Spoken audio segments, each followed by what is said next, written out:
Susan's big adventure to Europe. Susan clutched her ticket and passport tight. Tomorrow, she was flying all the way to Holland. But tonight, she was at the airport, and her stomach felt like a tumbled dryer. This was her first time, and the building was huge, a sea of rushing people and flashing screens. Where did she need to go first? Her plane wasn't for hours, but she had a big suitcase that needed to go to the belly of the plane.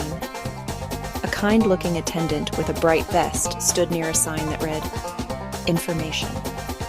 Susan took a deep breath. "Excuse me," Susan asked, her voice a little shaky. "I'm going to Amsterdam. My flight is KL116. Where do I check in my bag?" The attendant, Elias, pointed up to the big screens. "Find your airline, ma'am. KL is KLM. The screens say their desks are in Zone C." Susan found the KLM counter in Zone C. After checking in her bag, the next stop was security. She joined the winding line, watching the people ahead. There were trays, bins, and beeping machines.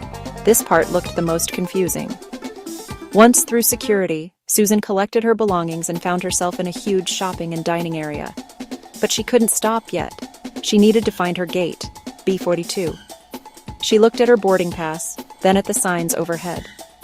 B42 was far, far away, down a long hallway marked Gates, B20, B50. She walked and walked, past cafes and other waiting areas. Finally, she arrived at the waiting area for her flight. Susan sat down, feeling much better. Her bag was checked, and she was past security. All she had to do now was wait. But when would they actually let her on the plane? She looked at her boarding pass again. Boarding time, 19:30. She checked the big screen near the gate. It blinked. "Go to gate. Boarding begins soon." When a voice announced, "We are now inviting passengers in Zone 1 to board," Susan smiled. Susan showed her ticket and walked onto the jetway. The plane was waiting. She had made it through the big, bustling airport all on her own. Holland, here she came. She couldn't wait to tell Elias thank you in her heart.